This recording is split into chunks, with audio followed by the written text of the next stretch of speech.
Okay, good afternoon, everyone. Well, I guess it's evening now. Yeah, good evening, everybody. So I'm coming to you from my office space here at UAB. So welcome to Birmingham, you guys.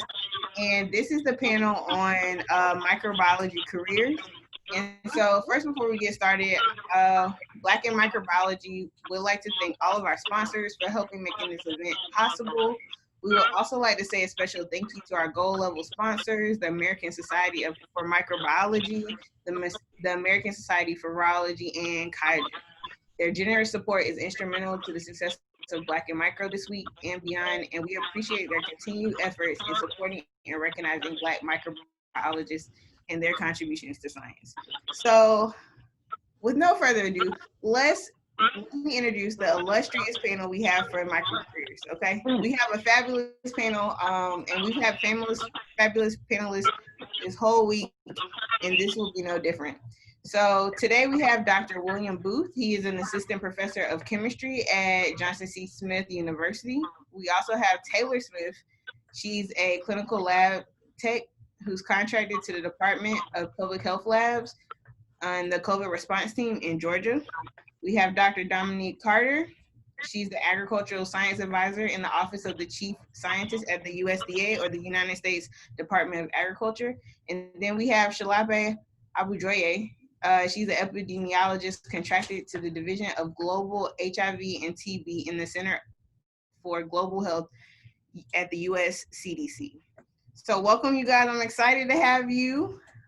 Okay, a lot of people are saying hey, hey to the panelists. Hey. And so before we get started about the traditional, I guess, questions about, what do you do? What's your typical day like? What I really want to get to the nitty gritty with you guys about is, let's talk about defining moments. I think we all have these defining moments within our life that has shaped us or steered us to, the career that we have right now. And so I really am curious to see what was your defining moment or your turning point. And so for some of us, that was the experience at our HBCUs for undergrad or our PWIs. For some of us, it was that we had an interest in advocacy, in advocating for other people. And then some of us have this, underlying passion for being the diversity at the table, right? Having our seat at the table. So let's just go one by one and talk about the defining moments for each of you. Do y'all want me to pick y'all out, or y'all want to just jump in? I can start. Okay, thanks, Taylor. Yeah, so during my senior year, when I was at Tuskegee, it's where I graduated from, my advisor, I didn't really have a plan after undergrad. I wanted to take a break before going to grad school, and so my advisor suggested that I apply for a postbac at Purdue University. And so while I was at Purdue for a year, the lab that I was in studied inflammatory bowel disease in the gut microbiome.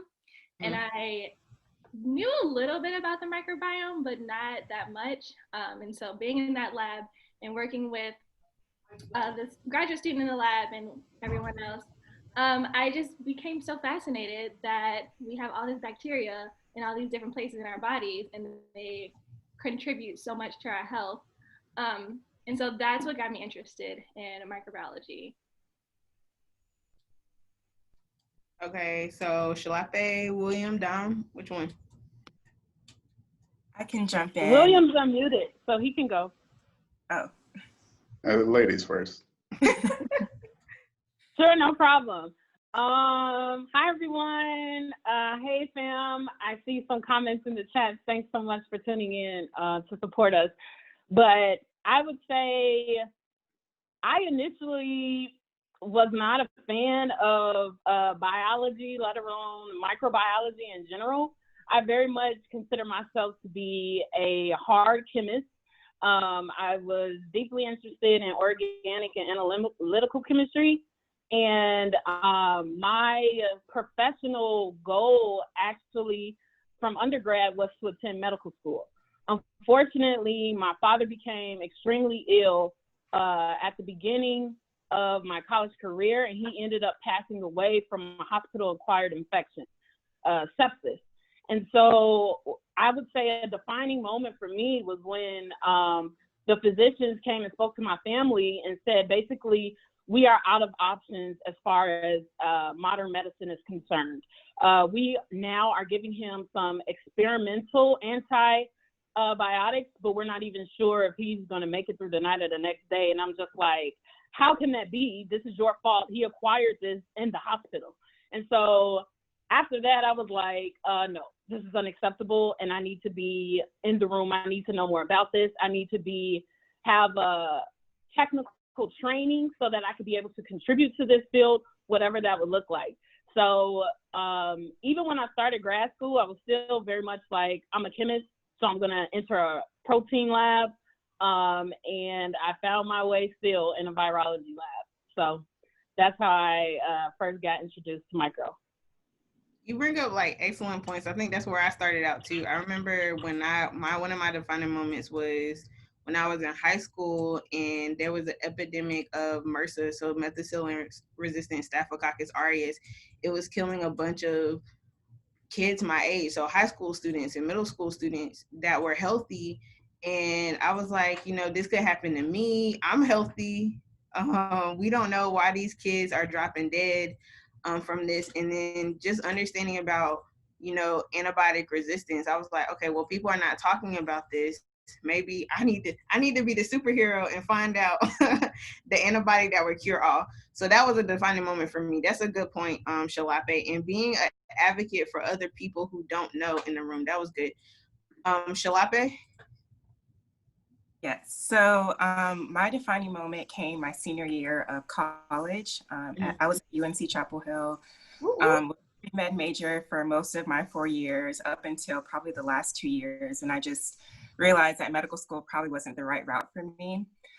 So in my last semester of my senior year, I took a course called The Sociology of Medicine. And it just blew my mind because for the first time, I actually learned about social determinants of health, that it's not just about treating an individual. There are like populations that are suffering from, health detriments because they are of a particular race or a particular gender or live in a particular region of the country. And so being a psychology major at that point, I realized that I could connect what I was learning as a psychology student, the research methods that you learned there and like qualitative research methods, and connect it to medicine through the avenue of public health. So it was really like right when I was about to graduate from college, I was like, oh, I think I'm going to pursue a career in public health. Mm-hmm. And that's what I've been doing ever since. And it's worked out for me. And I'm not trained as a lab scientist, but I work very much in that field every single day, having to understand or interpret a lot of the work that you all do and translate it into the realm of public health. So. And we definitely appreciate you, sis. Like, we really do. All right. And last but certainly not least, Dr. Booth. All right. So I got a lot, but I'll try to keep it succinct. So my first, I'll just go with three because there are multiple. Everybody's been defined by multiple defining moments, some greater than others. The first was when I was in the military, and I was a paratrooper in the United States Army. And if you're not familiar with what a paratrooper does, is basically you jump out of airplanes in order to accomplish missions. Mm-hmm. So that was the first step in busting my ceiling, wide open, because it. After I jumped out of the airplane, it was just like, I can do this. I can do almost anything. Man, look, you already ahead of me. So that was defining moment one. Yeah. Number two was I worked in a clinical laboratory. So my degree was in medical technology. I was introduced to microbiology through the clinical lab. And at that particular point, I had started, we learned a lot about diseases like necrotizing fasciitis, which I'm currently trying to study now. Mm-hmm. That was a defining moment because while I was working as a medical technologist, I was also pursuing my master's, and I guess this will lead me into my third defining moment was when I was taking my master's. When I was in my master's program, I took a class in receptor biochemistry, and that was the first time I had ever seen a protein structure. And I'm telling you, for that entire semester, I would sit at the screen and just move the structure around in circles. That is so cool. And it was so amazing. I was like, this is it. This is what I want to do. Because I could remember telling myself, like, dude, this is a protein. You can see a protein. Like, Yeah. that was what drew me in. Oh, and then I guess lastly, I'll just say, I've spent a lot of time, volunteering and teaching. I was a Spire Fellow as a postdoc at Wake Forest, and I even did some. I was GK-12. I earned a GK-12 fellowship as a master's student as well. So it gave me a lot of time to work in the classroom with students, and I am so excited when I get to see that aha moment, that this is what it is. That's what keeps me energized in the classroom. That aha or that clicking moment. Yeah. Yeah. So I'll stop there. I'll just stop there. No, but William brought up a really good point. So he talked about how, he did a lot of teaching and he had this excitement for science. And so I'm not gonna lie, I kind of had the same thing too. I'm not in protein chemistry or do anything with proteins. I'm always excited when I see other protein chemists. I'm like, oh yeah, y'all go ahead and crystallize that protein. But for me, because I'm a bacteriologist and I will, figure out other things about it, especially in vivo. But I think William brought up a really good point here. He was talking about how he used his experience to capitalize on that. He understood something about himself that he was passionate about, and he wanted to keep that. And he did so through arachda mechanism. And so, are there any opportunities or resources that you had to capitalize on your particular moments that you were excited about early in your career to get into your career? And then we'll talk about, what you do every day for the career. Okay, so Taylor or Dominique or Shalape? I got started in the lab. It's not necessarily in relation to what I do now, but transgenderly related, I guess. But I started in a lab at a very young age. My first wet lab research experience, I was 15 years old at Rush University Medical Center in Chicago. Mm-hmm. And for a 15-year-old, for that research experience, I extracted the intervertebral discs from the spines of cadavers. And I learned how to extract protein, right, from tissue. And then how to then assess the protein that I extracted by Western blot. I also learned how to PCR. I learned everything. So by the time I got, to college, I was like, oh, I know how to do everything. You should be my lab partner, which was still challenging, but that's an entirely different conversation.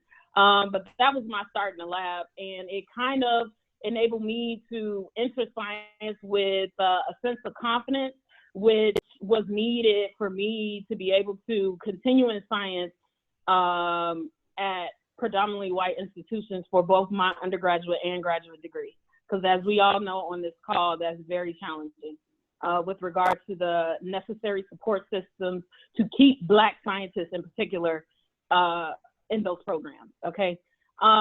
In terms of what I do now, the AAAS Science and Technology Policy Fellowship was very instrumental in helping me redefine my skills from my undergraduate and graduate career, as well as build on others to be able to be an effective communicator and translator of science, to be able to shape it in a way that it informs policy at the highest level of a federal department. So I'm really grateful for that experience. Yeah, I think you brought up a good point. I guess one of my defining moments too was when I went to I got out of college, where I went to HBCU at North Carolina Central University, and then I wasn't sure what I wanted to do. I was kind of like you, Dominique. I was like, I really like this research thing. I really want to be a doctor. Of course, I know all my family was like, "Nani, you be a doctor. Yeah, be a doctor. Be a medical doctor. We need one of those in our family." we got a lawyer, now we need a doctor. And it's like, okay, all right, let's see what I'm gonna do. And I was very interested in infectious disease. And then I got a chance to go to UNC, and I did their prep program and their MED program. And so it was like, okay, you know, I think I know something. I'm dealing with cadavers. I know what's going on. But, you know, doing that kind of helped shape, okay, well, we do need help on the medical side, the translational side, but how do we go from basic science to the science that we have on the translational or the bedside? And so it's like those kind of preparatory courses or preparatory I guess programs are really essential for us. So what about you, Taylor and William? Yeah, so it's actually interesting sitting here thinking about like what moment kind of brought me to where I am now. It was early on in college. I did a 2-year summer program at the University of Maryland, in their School of Public Health, and that was my first lab experience, really. And I just wanted to do this program to get the experience, and I liked that it was at their School of Public Health, and so what I was doing, I could clearly see how this affects people and humans, because during undergrad, my degree is in animal science. And so my undergraduate research was more like agricultural, which is cool too. I still really enjoy like animal things. But then my time at Purdue, I studied IBD. So that was, again, I could clearly see how this relates to human health, which brought me to grad school. I studied human reproductive system. And so I've always been passionate about translational research and how I can like directly see my impact or my perceived impact on human health. And so that brought me to the Georgia Public Health Lab, where we are getting patient samples. Like I am working with the public. And it's funny thinking about how it started with me doing that program at the Maryland School of Public Health, that I clearly have always been interested in human health and translational research. And so shall I pick? Yeah, so my path to where I am has been convoluted, and I'll give you the short version of it. So going back to my senior year, discovered that I wanted to pursue a career in public health. My first job out of college was a part-time research assistant position at the UNC Lineberger Cancer Center. And basically I was working on a cardiovascular health study that was sending us to barbershops across central North Carolina. And we were sitting there recruiting African-American men to come in and take these surveys to ask them about their eating habits, their exercise habits, and to do a physical assessment right there in the barbershop to see, you know, how physically fit they were. And so that was my first kind of entryway into public health. And a lot of the questions that I had about health disparities were kind of connected in that position. I then went on to find another research assistant position in the School of Medicine in the Center for AIDS Research. And that's where my kind of desire or interest to work in HIV just launched, because I worked on HIV clinical trials where they were actually testing out new HIV medications on HIV positive patients. And I was a data research assistant, so I entered in all the data from those clinical trials. Went on to get a master's of public health, continued to work in clinical research for a little bit after my MPH, and decided that, you know, if I really want to be an infectious disease epidemiologist, particularly a global health infectious disease epidemiologist, I have to go global. There's really no other way to do it. So I applied to a public health fellowship with the CDC. It was a global health fellowship, and I got it, thank God. And they sent me all the way to Ethiopia. And so I lived in Ethiopia for 2 years, working with the CDC country office, working on an HIV research study out there. And so now I'm back in Atlanta at CDC headquarters, working as an HIV epidemiologist. And so with that, I want to go into okay, y'all gave me tons of questions that I want to ask you. But before I do that, I want to ask you guys, you know, what does a typical day in your shoes look like? And I know what y'all gonna say. Y'all gonna be like, well, I don't have a typical day. Please just give us what you think the roundabout typical day is, so that people can see what you do and kind of align themselves to say, oh, this is a potential career that I would like to do, or, you know, this is something that I'm thinking about. as I progress through school, or this is something I can tell my grandchildren or my child about, you know, that they would be interested in? So my day is filled with emails, teaching, I think everybody's is class, today. I mean, yeah, now. class prep, teaching, office hours. I even have like a answering questions. Even students that may have like technology issues and stuff like that. On top of having to teach classes, is, of course, like directly prior to this this Zoom call, I recorded a lecture on transcription and translation, or the central dogma stuff. So yeah, I'm always prepping. And when the school year starts, it is intense. I mean, you have random meetings all the time, you know, people pulling you all different ways. But the cool part about it is, you know, the thing that keeps me in it is the students. Again, those students getting to having that aha moment, me learning from them, them learning from me, like that's the best part about the job. Like I see myself in each and every one of my students. Like that, you know, all I want to do is put myself in a better situation. So that's all. Yeah. So in all, you know, couple hundred something odd students I might have, like all of them are me, and I'm trying to readjust myself and put myself in a better situation. So that it's a challenge, but I love it. I completely love it. Okay, I'm glad somebody else thinks that, because I teach right now too, and that's the exact same way I feel. You know, it's like hopefully we teach, because we were one of them not a long time ago, y'all. Okay, we haven't been here that long, but we were them, you know, a while ago, and so we know some of the struggles and the obstacles that they have to overcome, and that doesn't matter what career you want to be, right? So there are fundamental things that we're trying to give you as professors just to be a productive citizen, right? And so that's what William is saying, is we see a lot of ourselves in you, and we see your natural selves and how much potential you can have. That's why we push you.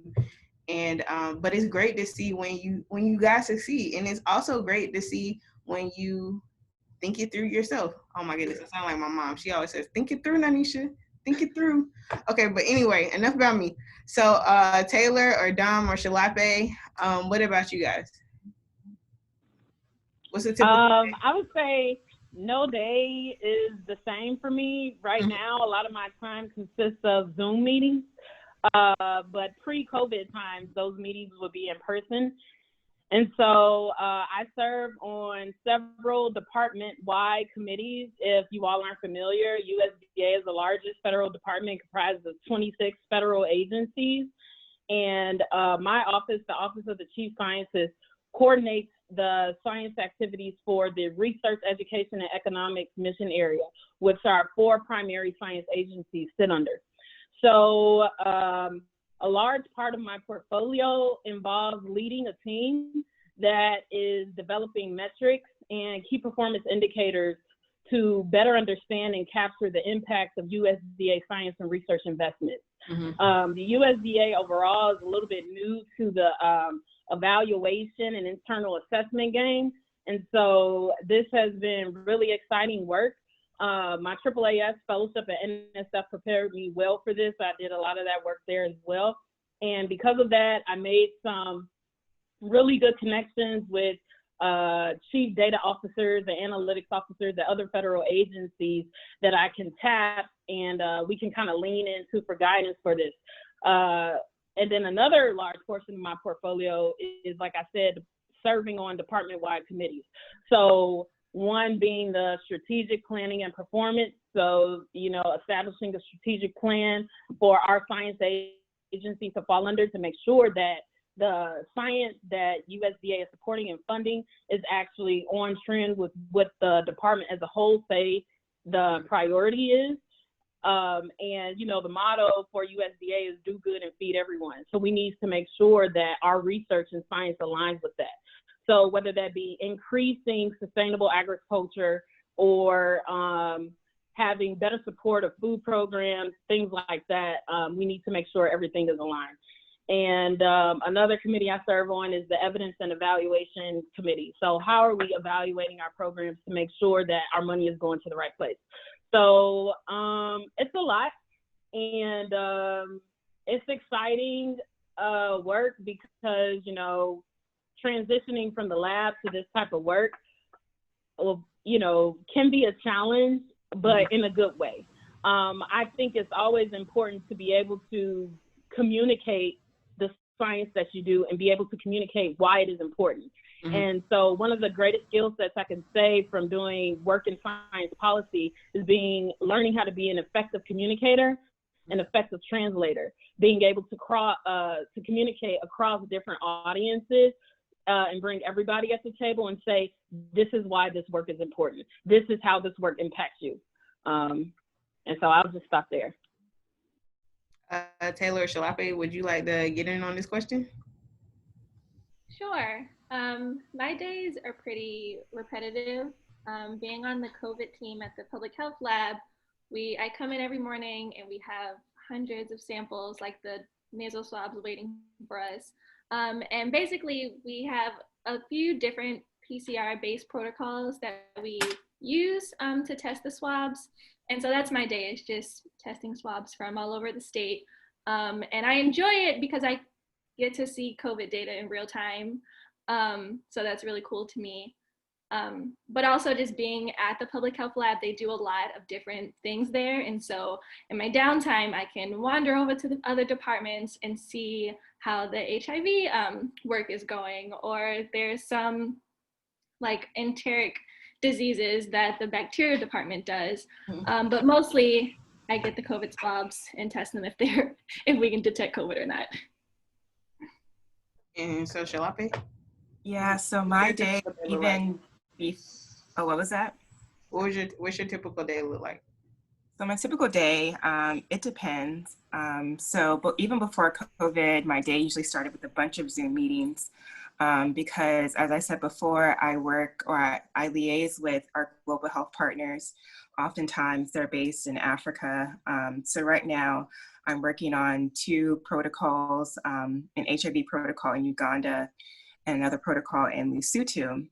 And so because of the time difference, a lot of the times our meetings with our partners over there are first thing in the morning. So wake up 8 a.m., I have calls probably until maybe 10 o'clock that morning. And then I may have like a meeting with my team to discuss our progress collecting data in the field in those countries.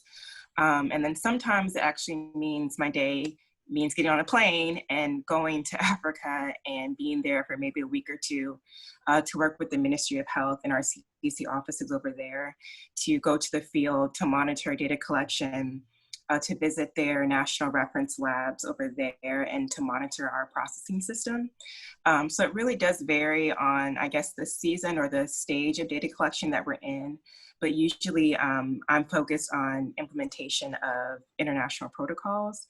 And then when I'm not doing implementation, I am working in data analysis and writing papers or approving summary sheets that we publish on behalf of CDC and our partners that analyze and summarize the HIV data that we've collected. Okay, so we're gonna do an exercise, okay, guys? Y'all ready to do the exercise? All right, y'all ready to do the exercise? All right. Okay, so the exercise will be, I will introduce your title again, and I want you to give me 3 transferable skills that you think are very, very pertinent to your job. Okay? Y'all need a minute to think, or y'all got it? Okay.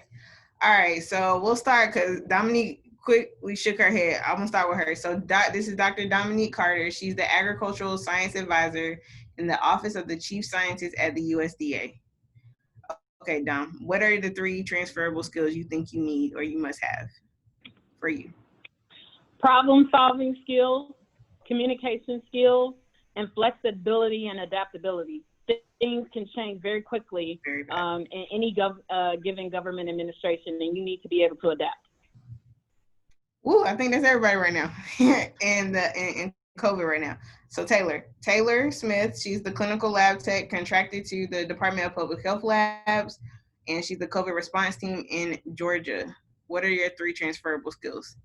I would also say flexibility, because things can change every day. Networking, that's how I got my job, and that's how I'm trying to keep it. And hello. And also communication, because we work in teams, and so we need to be able to let everybody know what's going on, what we're doing, what needs to be done. So definitely communication. All right, Shalape who's an epidemiologist contracted to the Division of Global HIV and TB in the Center for Global Health at the US CDC. What are your 3 transferable skills? So I would repeat communication, because you are working with people from many disciplines. I work with laboratory staff, and so I have to be able to understand, their outcomes from their research. And then also I work with people from another country who English may not be their first language, so definitely be able to communicate with people from other countries. Adaptability, CDC is in the news right now, and so you really just have to be adaptable to how things change, especially when it comes to funding, when it comes to how the public views the organization that you work for. And last, I would say a sense of diplomacy. If you want to work in the government, you really do need to learn to try to advance the role of the US government in whatever space that you're in. So you really are not an independent scientist, you are a scientist for the government. So what does that entail? That means you can't say everything that you want to say. It may mean that you can't necessarily research all the things that you think are important to research. You have to align it with the agenda or with the ideas or the values of the group of people that you're working with. So those are the 3 skills that I would say are important for my job. Oh, that sounds like an exceedingly great question to ask coming up. What are the things that you can and cannot do, and what are the distinctions? But we'll go to Dr. Booth first and Dr. Booth, he is a professor of chemistry at John C. Smith University. What are your 3 transferable skills that you think are mandatory? So the first thing is, especially when you're doing research that we've all done, critical thinking. You have to be able to think at a greater depth, with a more analytical mind, to be able to understand that situations may not necessarily be as you see them on the surface, if that makes sense. Second thing, patience. Definitely got to have patience. Students are going to come to me on a regular basis, saying the exact same thing with the exact same questions, or if I know they're not doing the work or preparing out of class, and just being able to calmly restructure, tell them off in the kindest and most professional way possible. And also kind of redirect them. Redirect them back to where they need to be. Persistence is everything. If you know what you want, go get it, and don't let anybody, anything, any situation stop you from getting what you want.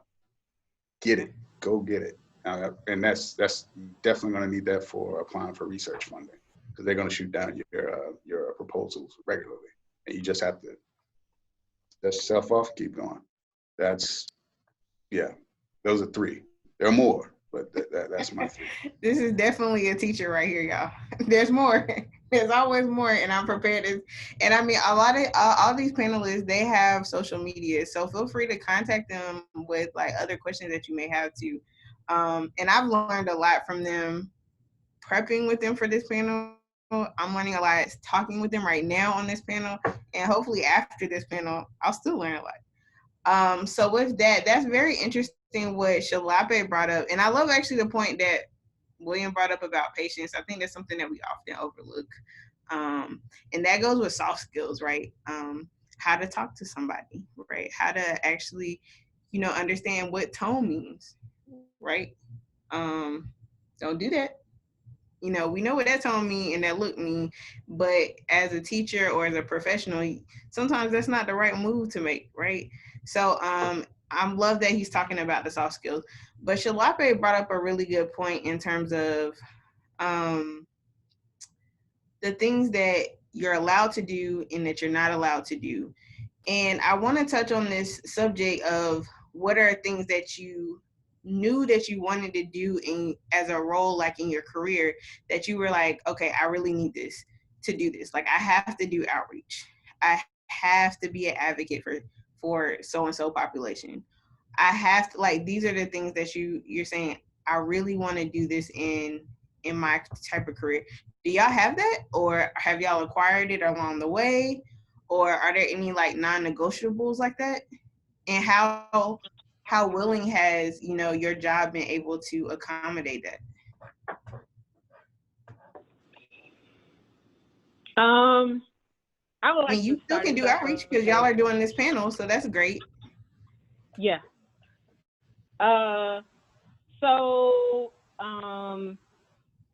With the federal government in general, you have to be very careful in that you clearly and explicitly say that any and all thoughts are from you and not representative of the federal department or agency that you're affiliated with.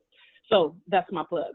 The second thing is because I am a Black woman scientist, there isn't any other option. I have to advocate for more of us to get into any and all STEM disciplines. It's so important that we are represented everywhere, right? So any aspects of any STEM field can translate into an application or a technology, a medical device, anything that can impact our daily lives. And because of that, we need to have the perspective and or experience, lived experience of all populations. And we know the stats, right? We know it's not many of us in the field of microbiology or other STEM fields either. And so I would say I became interested, I've always been interested in advocacy because, I guess I would say I particularly became active, following my attendance at a predominantly white institution and how challenging it was for me in undergrad to even like get a lab partner, even though, like I said, I had started in the lab at such a young age. None of that didn't matter because they already qualified me based on what I looked like, based on what I talked like, based on what I dressed like and what my hair color was. So many of us know that we're already discredited and discounted before we came to start. And how do we shut that down? How do we prevent young and up-and-coming scientists and engineers from being defeated before they even get started? We have to have more of us. So I would say that's how I got started.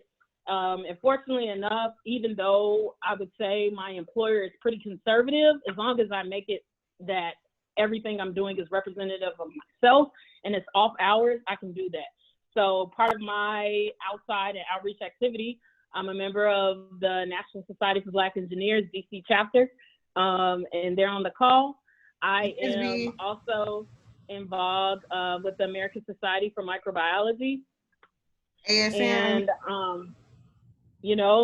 and then I do outreach and, via invited speaker invitations, like from different institutions. I have a lot of now virtual mentees and mentees that started out in a virtual relationship that I've now met. And that's something very near and dear to my heart. I didn't get to where I am by myself. Somebody helped me, and it's very important for me to pay it forward. And so I would hope that's something that we would all do. Okay. So I know that was a hot question. So we're almost approaching the time when we need to ask the questions from the panelists. And so let me go into the bag and see what the audience has to say. So the first question is actually to Dr. Dom. Can you talk more about what you did during your AAAS fellowship? Sure, I'll make it pretty quick so we can hear from the other panelists. Thank you. But I worked for the Office of International Science and Engineering within the Office of the Director at the National Science Foundation. That was my introduction to science diplomacy. And in that role, I investigated the science priorities of other countries in a specific region. So I covered Africa and Eastern Europe. And I used bibliometric data analysis, so looking at publications, patents, things of that nature, coming out of those countries to determine if they were in line with NSF science priorities and see if we could start to develop international research partnerships and maybe partner on the development of some joint awards and things of that nature. So that was my introduction to diplomacy skills, like Salape said, which are very important. And also communication and translation skills. So here's actually a really interesting question. It says, are there any skills, and this is to all panelists, are there any skills, technical or otherwise, you use regularly that might be surprising to lay people or the general population?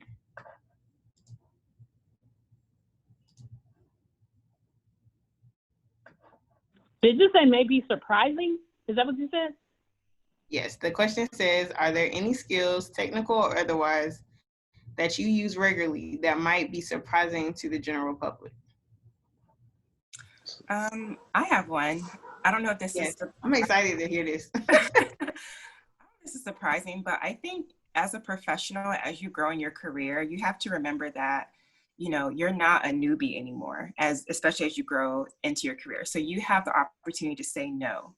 That's been a new skill that I've been practicing, been getting good at, just saying, no, I don't have to sign on to every single research project. I'm going to be focused on the particular research interests that I have.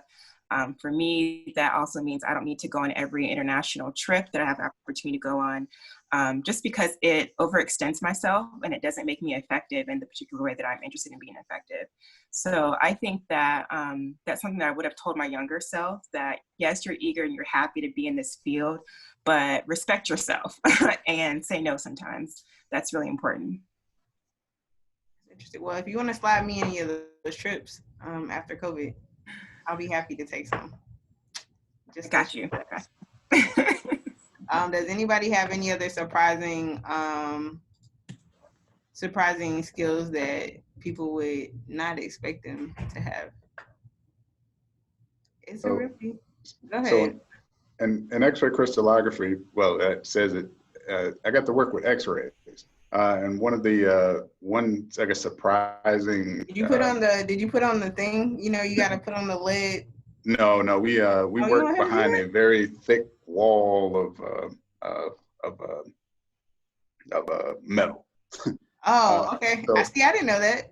Yeah. So one of this was kind of like a surprise when I got into doing structural biology, X-ray crystallography research. So a lot of the work that you do, or some of the best work that you do, can be done at a synchrotron. So I didn't know that, you know. Oh, so a synchrotron is a particle accelerator. It's a huge particle accelerator. Yeah. Wow, that's so cool. Yeah. So when I was in graduate school, my advisor basically was like, "Oh, okay, well, you know, in a couple months we're going to Chicago to analyze our crystals," and I was like, "Cool," you know. But yeah, we went to the synchrotron, and that's funded by the Department of Energy, and we took our crystals and analyzed them there, did X-ray diffraction experiments and stuff. So I'm really curious. We should talk about this offline. Yeah. I'm like, what does that even look like? Yeah, I don't even know what that looks like. So basically, we, you know, the physicists mainly handle the particle accelerator, right? Deal more with the particle accelerator, but we kind of take the X-rays that are emitted from it and basically do our work from there. But that was probably one of, if I didn't like the job, you know, beforehand, I really liked it then. I mean, after I got to go up to Chicago, we went 2 or 3 times a year, so that was cool. I'll share mine. I guess when I was in grad school, I used to work in a BSO 3 or a biosafety level 3, And so most people, I mean, I have been preparing for years because I saw Contagion and I was like, yes, I want to put the hat on. Okay, I didn't have the rest of the suit because we were in BSL3. But I was just like, oh, I get to breathe in like this mask thing. I was like, do I get a intercom where I get to communicate with other people? No, I didn't get an intercom. I just, yelled at other people outside of my headgear and my mask. But that's something that's surprising that I think people don't realize. For people that work in the BSL3, we do sometimes have those suits on. And I loved it. That was one of the greatest things that I had to work with. Okay, back to the questions. So what advice would you give to a graduating senior with no experience in the medical field? I'm assuming to go to any career. I think that's what that question is asking. What advice would you give them generally as they're about to take the next step? And that's for all panelists. So I am a strong advocate for networking. I've mentioned it before, but I wouldn't have gotten where I am without like talking to people and telling people just what I'm interested in, what I would like to do, and what have you. So when people see opportunities that they think you're a good fit for, they can let you know, they can refer you, they can suggest it to you. And so I think first and foremost, if you don't have the experience that you think you need, I would just say talk to your advisor, talk to different professors, talk to people who are in the field that you're interested in or in the career that you're interested in, and see how they can help you or what they did to get where they are, and listen to that advice.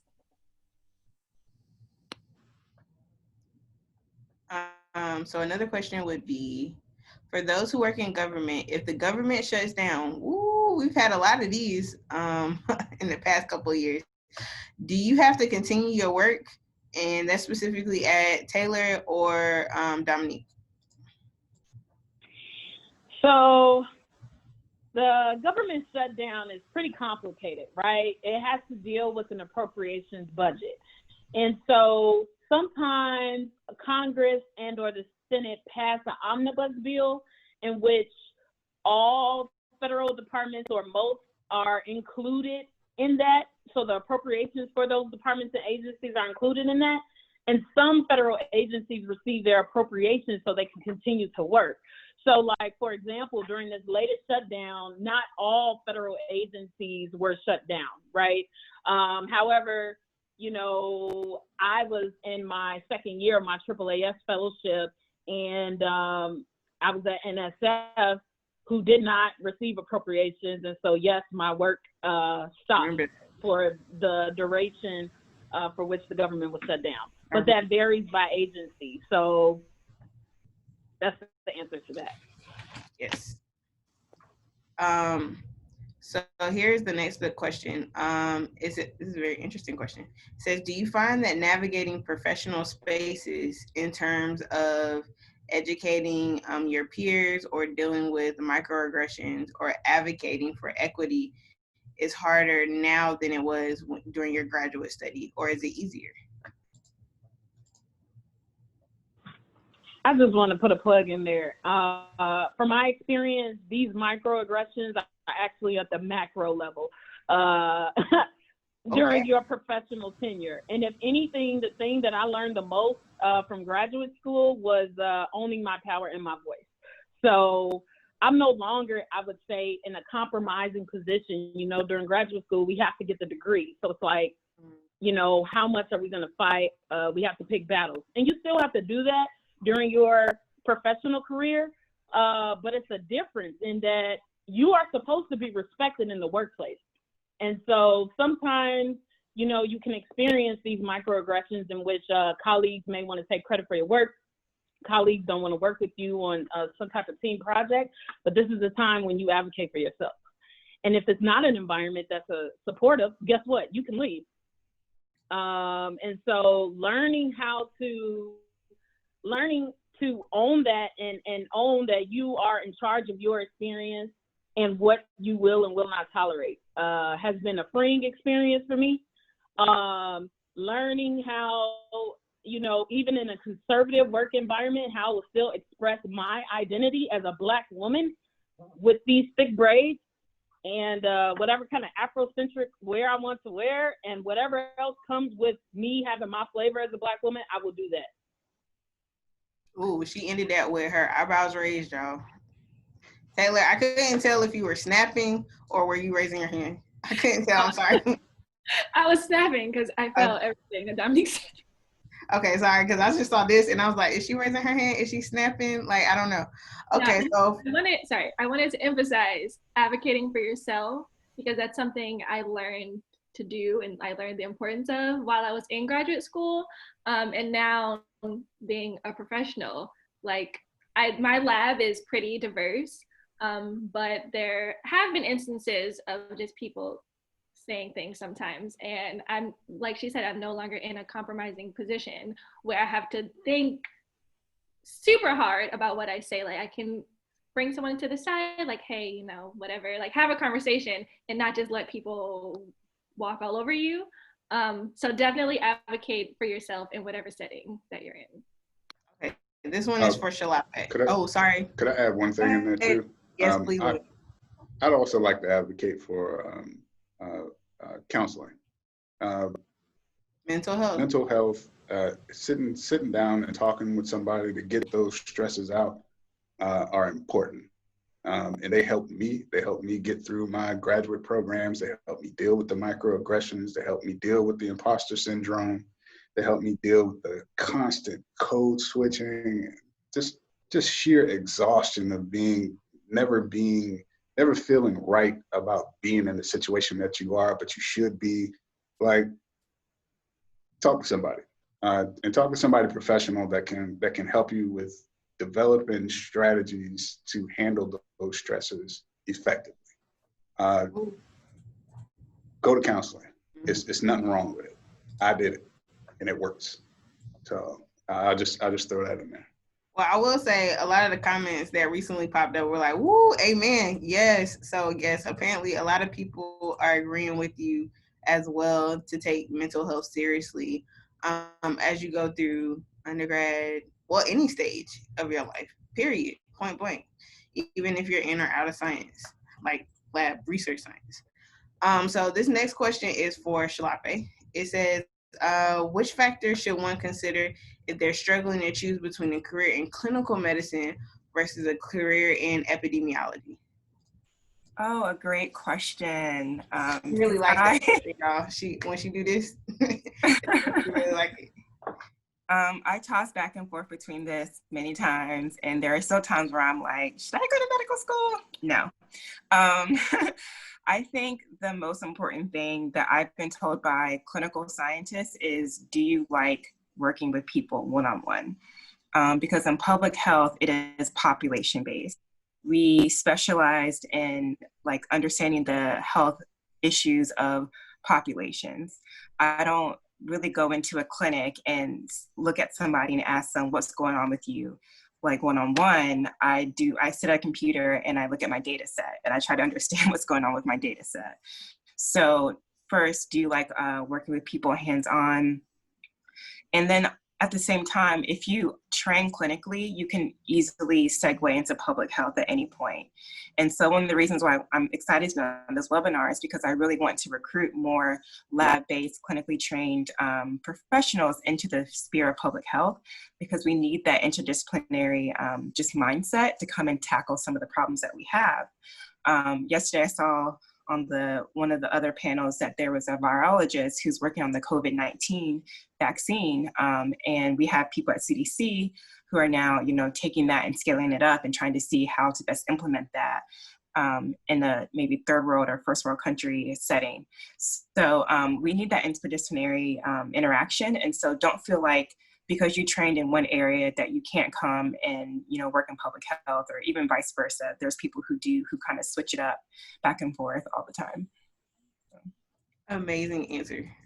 I'm glad you're here, because I feel like a lot of and as a matter of fact, my students in my micro class, we just had a discussion about public health. We do public health corners with Dr. Kristen Watts, and they were asking a lot of questions regarding public health, and I'm like, yes, We need more people who can have this duality and this interdisciplinary ship, but we often don't encourage them to go down that path. So I'm really grateful that you're here to speak to those issues. Okay, I think we have time for one more question. Which one should we do, y'all? That's for me. Okay. Sorry, someone's in the chat saying that's my question. There was a question about something about keeping Black and brown students from different fields of microbiology. Yes, I don't see that question, but it's in the chat. We can talk about that question. It says, it says, what are some barriers keeping young Black and brown students from discovering the many career routes in microbiology? Let's have that as our final question. So what? I would say access to information, okay, access to mentorship, access to representation. You can't be what you can't see, which is why what we do in whatever field we work in is so important. We need people that look like us to be able to see us and say if they're interested in that, they can do it because they've seen other people do it, just like we've seen other people. And we need to keep increasing this number. But also, like what was, I feel like one of the standout points from Dr. Baranda's lecture on Monday is that the burden is heavy. Like a lot of times we get to these graduate schools and we feel like sometimes it's on us to change the culture in the institution to make it better for more students that look like us coming after us, in addition to doing the work, which is rigorous and also, you know, all consuming.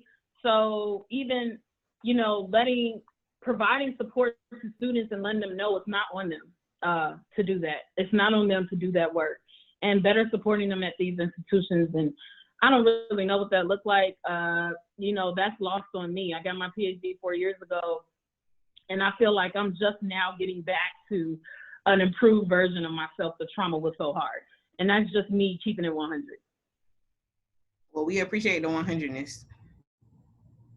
Anybody else have any final comments on that last question? I like long-term science mentorship. Especially a lot of universities. I won't pick out one in particular, but a lot of universities will go into their communities, especially areas that tend to be more socially disadvantaged. They'll go in, do a couple, science experiments that, make bubbles or something like that and flash, or, and you get, this is great. But then, you won't see them again for another year or 2 years or something like that. I have a very, very sincere interest in long-term STEM mentorship with, especially students in the middle, high school, elementary school level. Like, you're seeing somebody there consistently, so they know that your ability. So if you want to be a scientist, you can ask all the questions you want, any day, anytime I'm there, or anytime any student that's working with me is there. Like, long-term science mentorship in our communities. That's going to get us there too. And teaching students about goal orientation as well. Like really writing a plan about how you're going to get from if you want to be that medical doctor, if you want to be that microbiologist, actually figuring out a plan on how to get there. Like, I agree. That's what put me there. I mean, I saw my first Black PhD when I was in 6th grade. And I had to go outside of traditional education, outside of my school to see that. So that is definitely a profound effect. So that concludes this panel. It has been a phenomenal panel, y'all. This has been an excellent discussion. Thank you to the audience that has stayed with us. We're over 6 o'clock, but y'all, that conversation was amazing. Okay. So once again, thank our panelists. Thank you for being here with us, sharing gems. Y'all were dropping the mic all night. and we appreciate that. Thank you to the audience that are here. Come join us tomorrow. You'll see me again. Okay. I'm facilitating tomorrow's panel on bacteriology. We have some great lineup. We have Michael Johnson. We have Jessica Schofield. We have some just phenomenal talent, and we have Karen Gibbs from Harvard. We have some great speakers tomorrow to talk about how bacteriology relates to your real life and how to get into it, and some of the barriers that we have as Black people in bacteriology. So we will see you guys soon. If you have extra questions, the panelists have dropped their @ or their Twitter handles in the chat. If not, you don't get that, you can always follow us on Black and Micro on Twitter. We have a website, which y'all all know because y'all had to register. So follow that if you want to see more information on each of our speakers, okay? So it was great having y'all. We'll see you guys tomorrow. Bye, guys. Have great dinners.